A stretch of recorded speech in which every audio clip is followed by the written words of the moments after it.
Okay, good morning, or afternoon, or whatever time it is when you see this. Yes. My name is Tracie Jae, and I am the owner of an organization called The Quiet Rebel. And the intent of The Quiet Rebel is to incrementally and organically shift the status quo using conversations as instruments for change. And as part of the work of The Quiet Rebel, I have begun curating an ongoing and national conversation about race and culture through a project that is called Voices. It has been the 100 Voices, it has been Hear Our Voices, and now it is Youth Voices. So inviting people into a space that is both safe and brave to have an authentic, grace-filled conversation about race and culture with people who they would not normally or ordinarily interact with. And today I'm with my friend Shellee. Shellee, introduce herself. I like this. Shellee. I'm Shellee Coley, and I have a bit small creative mentoring company called The Art of Humaning, and I've been working with youth and young adults for, I guess, almost 10 years now. And what started out really as teaching songwriting for really the purpose of kids who wanted to be in the music business and stuff. I started just realizing the need for kids to use songwriting specifically as a way to kind of get unstuck, and get what was in their heart and their head kind of out in a safe space. And so I kind of expanded that, and then realized that not all kids obviously have that kind of interest. We moved to journaling, poetry, that kind of thing. And then I just have slowly opened up all creative mediums that I work with to help kids kind of get stuff into a song or onto a canvas or just in words or whatever. But most of the time when I'm doing creative mentoring, I realize that it's the conversation leading up to the act of art that allows you to get the thing into the song or onto the canvas, to kind of get that stuff unstuck and share it. And so oftentimes my sessions look like an hour of talking. I always tell parents this ahead of time: you are spending your money on a good thing. We aren't just chatting. We are literally kind of like peeling away layers and opening up the brave spaces in kids to go home and get that stuff out. Because most of the time they don't want to just sit and write in the room with me. Sometimes they do, but a lot of times they just need someone to say, hey, this is okay to get out of you. And so I started just really realizing the art of conversation is what leads to actual produced art. And with the way that the world is going, not just recently, for a while now, people starting to sort of layers peel away from eyes, and seeing new things in the world, I just wanted to open up conversations that take us into even braver spaces, and conversations that might seem hard. Kids are having conversations with parents, and kids are saying new things that parents sometimes don't agree with, and because this generation are healers, I think, which we can talk about that more later. But that's really what I think my job is, to open up spaces for conversations to be had in order to put more beautiful things out in the world. I think that's probably the summarization of it. So. Right. Thank you. So we are in large part doing Youth Voices at your invitation. Yeah. So why was it important for you to have this conversation with youth? Well, I've attended, I think now 3 of your events with 100 Voices. Well, one was in person in February before the world went dark. Mm-hmm. And then we did a follow-up with 100 Voices with the same group of people. And then I got to experience the collaboration you did with, what's the name of Jenny's company? Like Minds. like minds. Mm-hmm. And so I got to experience that with a new group of women. And it was so really, I mean, I know I had talked to you before, but it was just so on a whim. I was like, oh, are you doing anything like this for youth? And you were like, we could. And then two weeks later, we had a date on the calendar. So it was just obviously something kind of sitting right there on the surface for me to come out like that, because for the previous 2 weeks of that last event, I had talked to probably 6 or 7 of my students that I was working with, male and female, that were all talking about protesting, Black Lives Matter, disagreeing with parents on things. And, you know, their friends even saying, you know, oh, like getting off of social media because they didn't know what to post. They want to post, but they're not sure what to post. That kind of, they have opinions, but they're afraid someone will be mad at them, you know, all of that. And so that was just the temperature I was taking of all these kids. And I'm sitting here in this conversation with my opinions, but I never want to like force my opinions onto kids. I want about creativity. I want to say, like, here's some space to talk about it. Here's what my feelings are on a lot of it, because they shift so quickly right now. Mm-hmm. And what are yours? And let's just have this like conversation that feels uncomfortable and try to get to the end of it and respect and love each other. And that had happened like 6 or 8 times the week before that event. So I was just I want better tools. I want to be able to offer better tools. And I want to be surrounded by other women and people having this conversation. So if I want that, then these kids are getting ready to go back to school in a way they've never gone to school. Things are going to be weird anyway because of pandemic.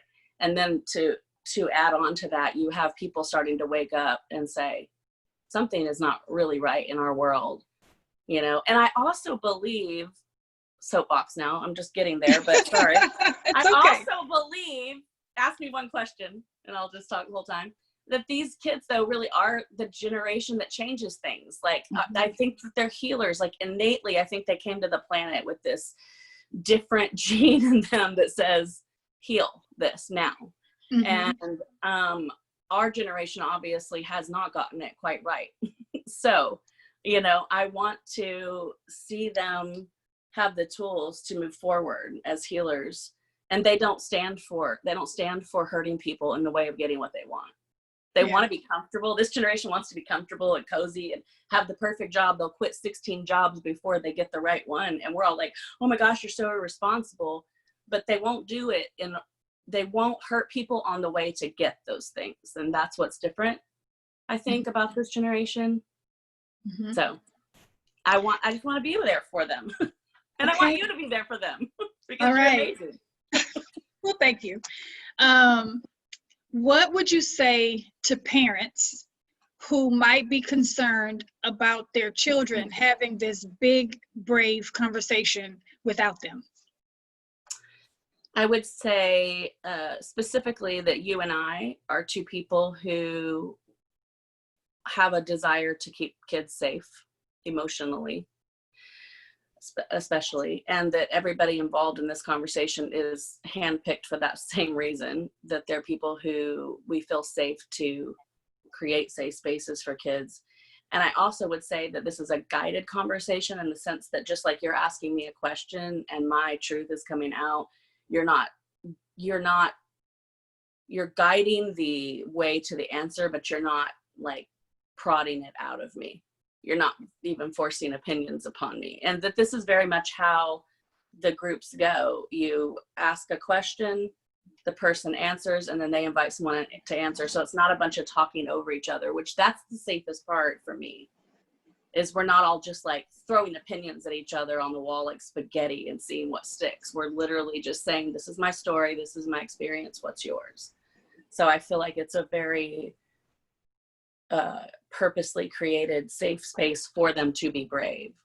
So I think parents can trust that they can, and they can also trust their kids. I mean, trusting our kids, I think, is the biggest like jump we have to make as parents, but no one's trying to indoctrinate anybody. We're just trying to allow them to get to what their real feelings are about things. So yeah.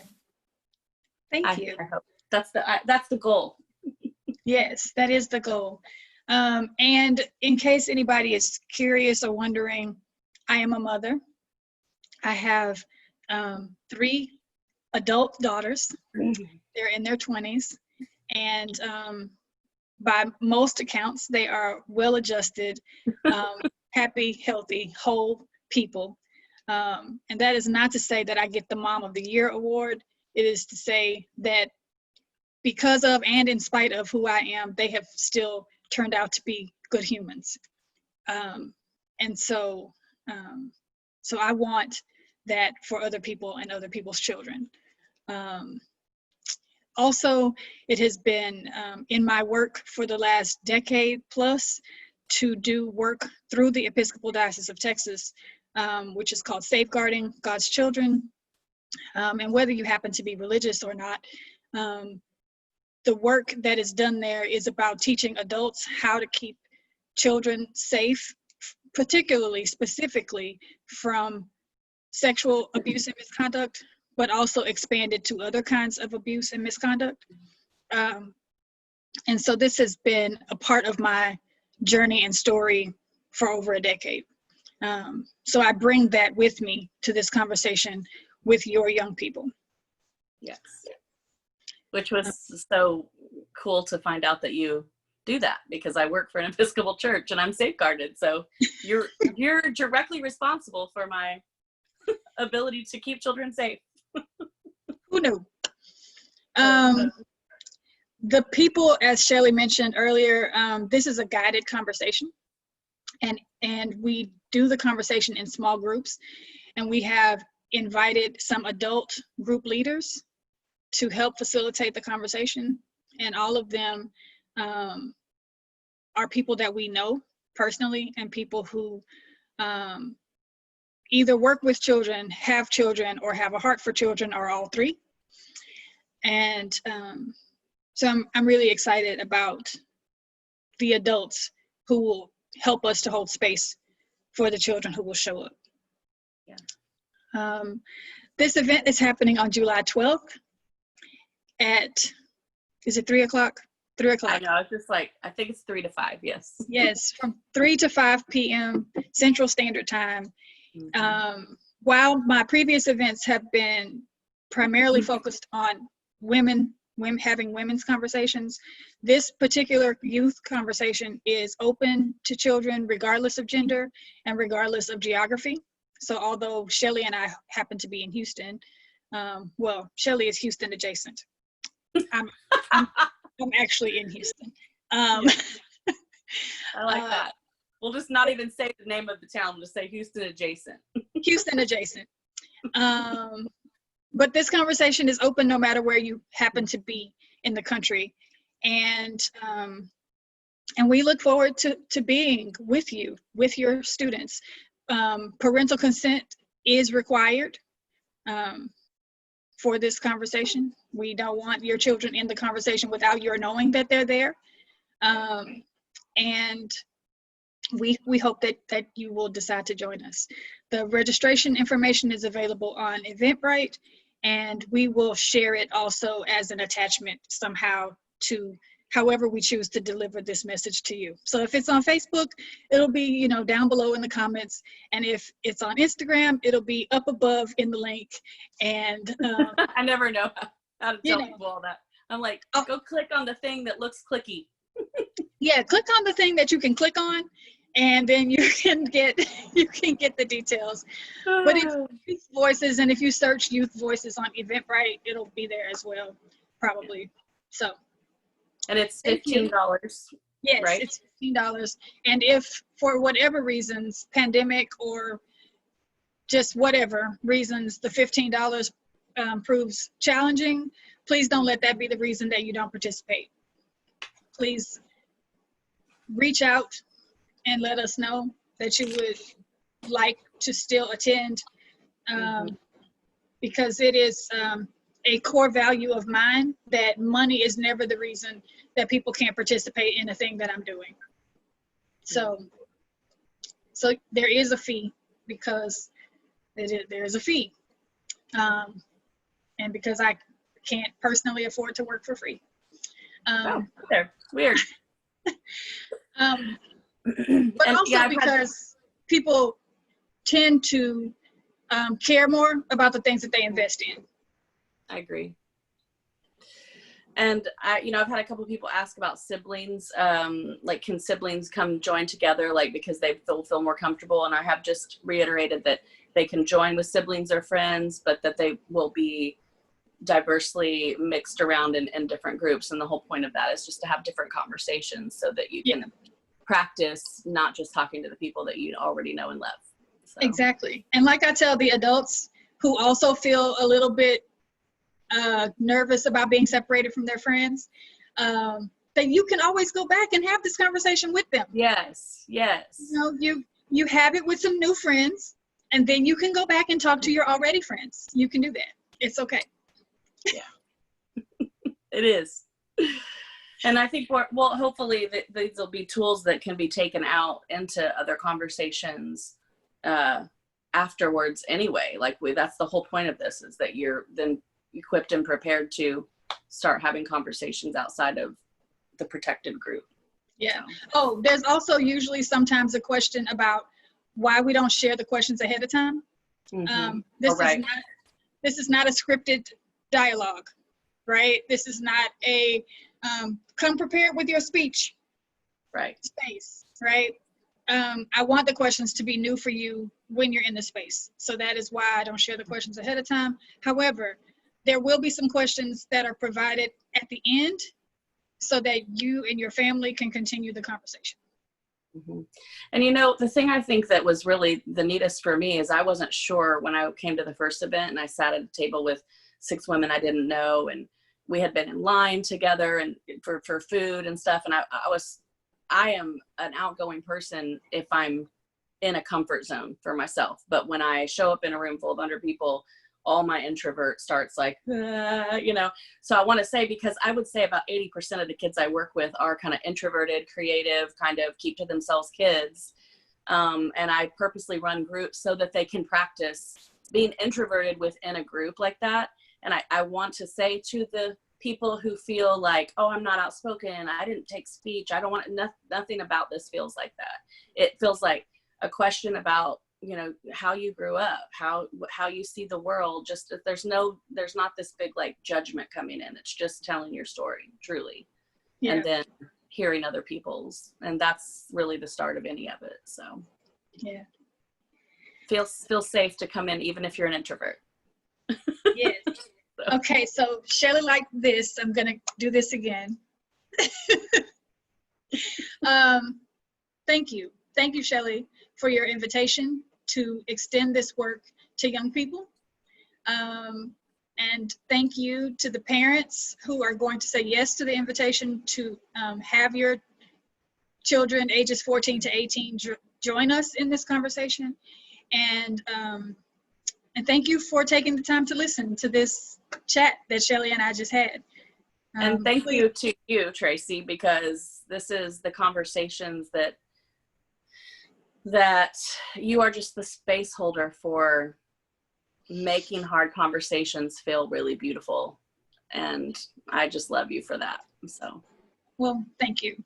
It is the thing I'm called to do, and I am showing up willingly to do it. Yeah. So, you can always tell when someone's in their like vocational calling, when they just like, I kind of feel like a goofball every time you're like introducing all of this, like on the couple of Zooms that we've done. And I'm like, I can see myself, so it's so uncomfortable. I'm like, the whole time, because you just kind of glow the whole time that you're talking. Like, you just kind of have this like light about you when you're talking about it. And I kind of feel like so I'm sure this whole conversation I've been like that, because I love to watch you talk about what you're passionate about, and I have that inside of me, but I don't feel like it always probably comes out like I watch you. And so I love the practice of watching you step into what you're called to do, and being able to just like learn from that even more. So, well, thank you. And that it? That's it. All right. I will talk to you on the other side of Zoom. All right.